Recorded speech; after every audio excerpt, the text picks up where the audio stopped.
strip with the top peeled back. तो स्वागत है मेरे एक और न्यू ब्लॉग में। ये ब्लॉग है बनारस का। जो हमारा प्लान बना, हम निकल दिए नई दिल्ली रेलवे स्टेशन से। फिर सुबह 6:10 पे हम पहुंच गए।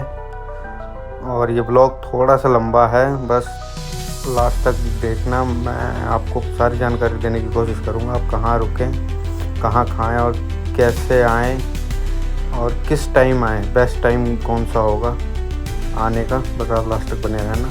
अगर अभी तक चैनल सब्सक्राइब नहीं किया तो प्लीज़ चैनल सब्सक्राइब कर लीजिए प्लीज़। इससे मुझे भी हिम्मत मिलेगी नए नए ब्लॉग बनाने के लिए और नए नए चीज़ें बताने के लिए आप लोगों को। तो हम बनारस पहुँचे। फिर यहाँ से हम ऑटो देख रहे थे। हम निकलने वाले थे सोनारपुरा। यहाँ से हम सोनारपुरा निकले। सोनारपुरा इसलिए निकले क्योंकि हमारा वहाँ पे होटल है और वहाँ से सारे वॉकिंग डिस्टेंस पे है सारी चीज़ें, मंदिर और घाट वगैरह। जल्दी से और आगे जाओगे तो आप ज़्यादा वो लगेगा। फिर हम होटल गए। होटल में नहाने धोने के बाद हम निकल आए घाट न्यू कॉरिडोर जो मोदी जी ने बनवाया था दर्शन करने के लिए। ये है मणिकर्णिका घाट, न्यू कॉरिडोर के साथ में बगल में है।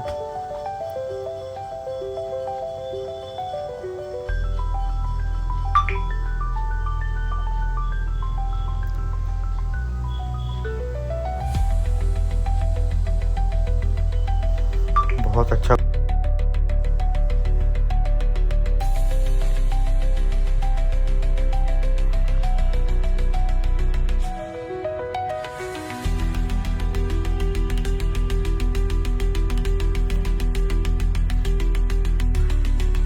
फिर हमने नए कॉरिडोर से ली एंट्री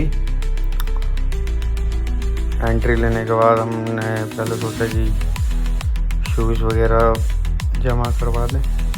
यहाँ से व्यू अच्छा आ रहा था तो मैंने सोचा वीडियो शूट कर लें पहले।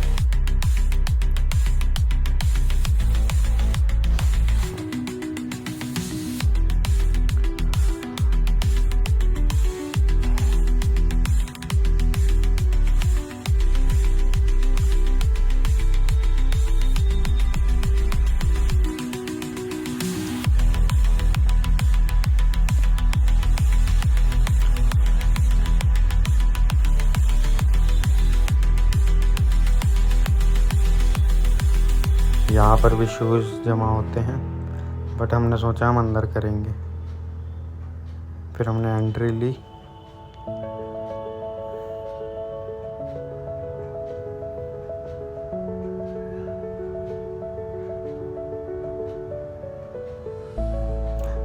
बनारस का 3 नाम है। प्राचीन काल से जो चलता हुआ आ रहा है वो काशी है, और जो उसके बाद पड़ा बनारस, अब जो करंट में अब है और वाराणसी है।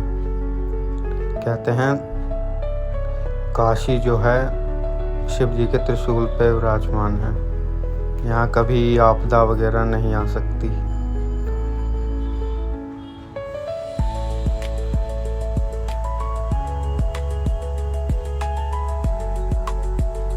बहुत बढ़िया कॉरिडोर, बहुत बढ़िया व्यवस्था हो रखी है यहाँ पर कि आप लोगों को कोई भी तकलीफ़ ना हो आने जाने में। यहाँ एस्केलेटर भी है ताकि ऊपर सीढ़ियाँ चढ़ने में लोगों को, बुज़ुर्गों को तकलीफ़ ना हो।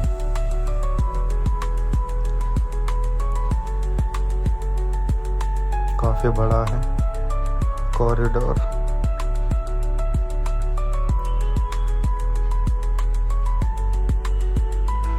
मैं सजेस्ट करूँगा आप कॉरिडोर से ही दर्शन करने आए, क्योंकि यहाँ ज़्यादा भीड़ नहीं मिलेगी आपको और आप आराम से दर्शन कर सकते हैं। वहाँ अगर दूसरे गेट से जाएंगे वहाँ भी दर्शन हो जाएंगे बट थोड़ा धूप और भीड़ का सामना करना पड़ेगा बस आपको। और दर्शन अगर आपको अच्छे करने हैं और भी तो आप रात के 9 बजे के बाद आएँ। बहुत प्यार से दर्शन हो जाएंगे आपको और ना भीड़ मिलेगी कुछ। 10-11 बजे के अराउंड ये मंदिर बंद हो जाता है, कपाट बंद हो जाते हैं आरती के बाद, और 9 बजे के बाद ही आप आएँ, 9 बजे से 10 बजे के अंडर।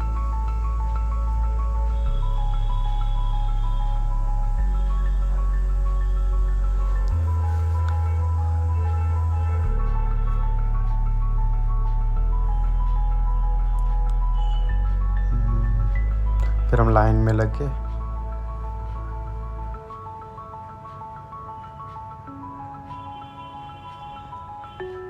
यहाँ से फ़ोटोज़ क्लिक करवा रहे थे। फिर नवीन और मैं अंदर निकले, आगे फ़ोन जमा हो जाएगा, इसलिए जहाँ तक वीडियो शूट होगा मैं आपको दिखा दूँगा, उसके बाद का मैं बता दूँगा आप लोगों को।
ये लीजिए, आप भी दर्शन कर लीजिए। यहीं तक फ़ोन अलाउड है, यहाँ तक ले जा सकते हैं, और अगर आप दूसरे गेटों से आएंगे तो आप यहाँ तक नहीं देख सकते, यहाँ तक फ़ोन अलाउड नहीं, यहाँ शूट वगैरह नहीं कर सकते। ये सिर्फ कॉरिडोर से जो एंट्री करेगा वही कर सकता है। ये जो केस चल रहा था प्रदीप, उस पर फिर हम ये बाहर आ गए दर्शन करने के बाद। दर्शन हमारे बहुत प्यारे हुए, ज़्यादा टाइम नहीं लगा, हम सुबह जल्दी आ गए थे। खैर आप लेकिन आना, सुबह जल्दी आना, नहीं तो आप रात को ही दर्शन करना अगर आपको भीड़ वगैरह नहीं चाहिए तो। फिर हम यहाँ से निकल दिए मणिकर्णिका घाट देखने।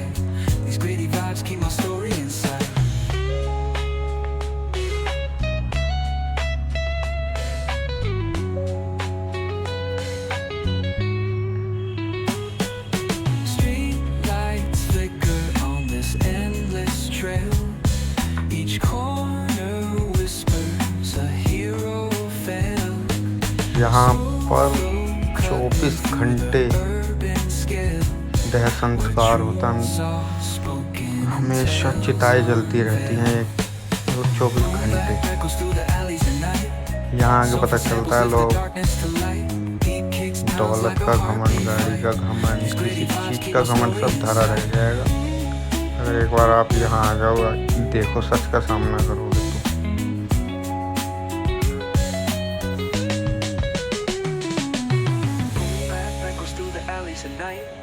Soulful samples lift the darkness to light. Deep kicks pounds like a heartbeat fight. These gritty vibes keep my story in sight.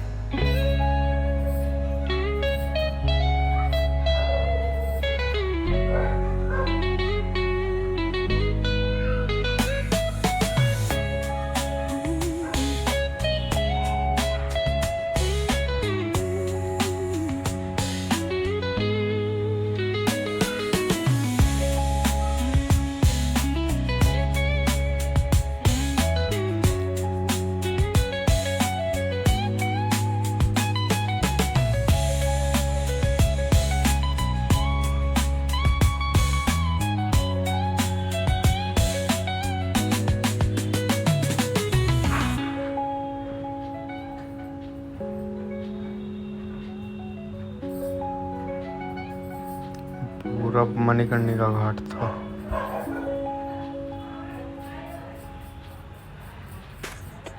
अभी काफ़ी बन रहा है। और ये आ गए हम गदोलिया चौराहा।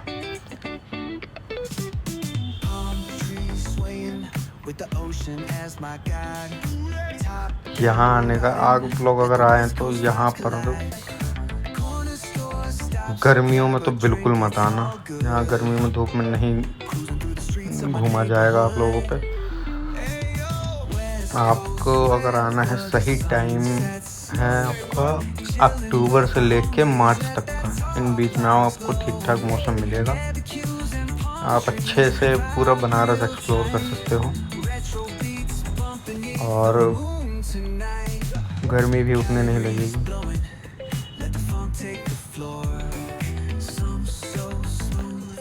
यहाँ आने के लिए आप बस से भी आ सकते हैं। अगर आप दिल्ली से आ रहे हैं तो दिल्ली के कश्मीरी गेट या आनंद विहार से आप बस ले सकते हैं। और यहाँ पे एयरपोर्ट भी है, आप फ्लाइट से भी आ सकते हैं और ट्रेन से भी आ सकते हैं। फ्लाइट से अगर आएंगे तो आपको बनारस से 25 किलोमीटर फ्लाइट उतार देगी। 25 किलोमीटर आपको टैक्सी या ऑटो से आना पड़ेगा। और ट्रेन से आएंगे तो आपको वही, अगर शेयरिंग रिक्शे में जाएंगे तो आपको 20-30 रुपये लगेंगे यहाँ तक सोनारपुरा पहुँचने में। बताते तो ज़्यादा हैं, आपको बार्गेनिंग आते हैं तो आप कर लीजिएगा। फिर हम निकल गए संकट मोचन हनुमान जी के दर्शन करने शाम को। थोड़ा रेस्ट करके क्योंकि थक गए थे। संकट मोचन जी के रास्ते में ये दुर्गा मंदिर पड़ता है, माता दुर्गा जी का। कहा जाता है संकट मोचन मंदिर की ये मान्यता है कि वहाँ साक्षात तुलसीदास जी को दर्शन दिए। तो वहाँ की जो प्रतिमा है, जो स्थापना नहीं हुई, वो खुद प्रकट हुई। आप दर्शन करेंगे तो आपको बहुत अच्छा लगेगा, मतलब आप खो जाएंगे उनमें, हनुमान जी में। दुर्गा माता मंदिर है। बस इससे 500 मीटर की दूरी पे हम पैदल ही निकल गए थे, रिक्शे से नहीं गए थे। ये पहुँचे हम संकट मोचन जी। यहाँ फ़ोन जमा हो जाते हैं, फिर अंदर एंट्री होगी आपकी।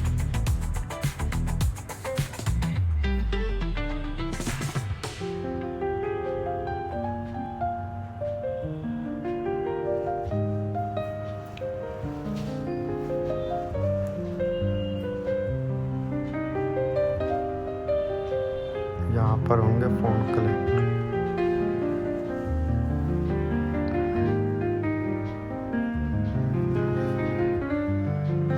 तो दर्शन करने के बाद हम लंका गए। लंका एरिया है ये। यहाँ पर हमने कुछ खाया। खाने के बाद हमें जल्दी से होटल निकलना था और वहाँ जल्दी सोना था, क्योंकि अगले दिन हम जाना था अयोध्या राम जी के दर्शन करने के लिए। ये रोटी सब्जी खाई, मलाई चाप और रुमाली रोटी, अच्छा लगा। फिर हम निकल दिए रूम की तरफ। पहले लेकिन घाट होके जा रहे थे। ये 80 घाट है। आरती है 2 घाट पे फेमस आरती, मतलब 2 घाट पे आरती होती है। एक 80 घाट पे, एक दशाश्वमेध घाट पे होती। तो ज़्यादातर सब पे ही है, पर यहाँ बड़ी आरती होती है। यहाँ पूरा 80 घाट मेला टाइप लगा हुआ था।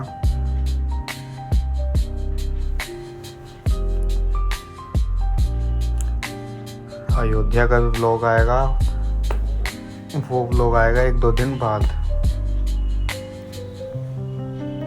आप वो भी देखना। हमने कैसे गए बनारस से अयोध्या, कैसे आए, क्या खाया, कहाँ रहे, कितने देर में दर्शन हुए, सब बताऊंगा उसमें।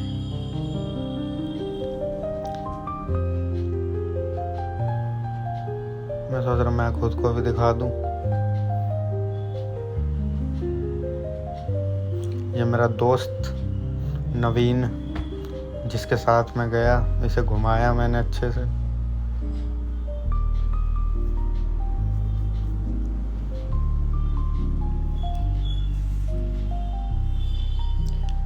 ये हमारा पूरा सी घाट।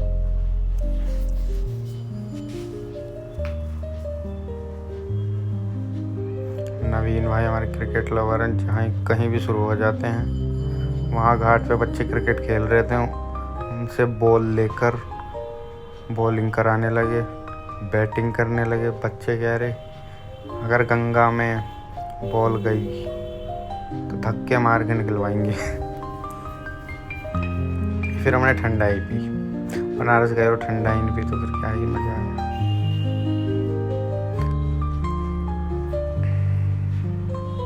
भैया पूछ रहे भांग वाली पियोगे या सादा पियोगे। हमने कहा भांग ही पी लेते हैं, भोले बाबा का प्रसाद समझ के।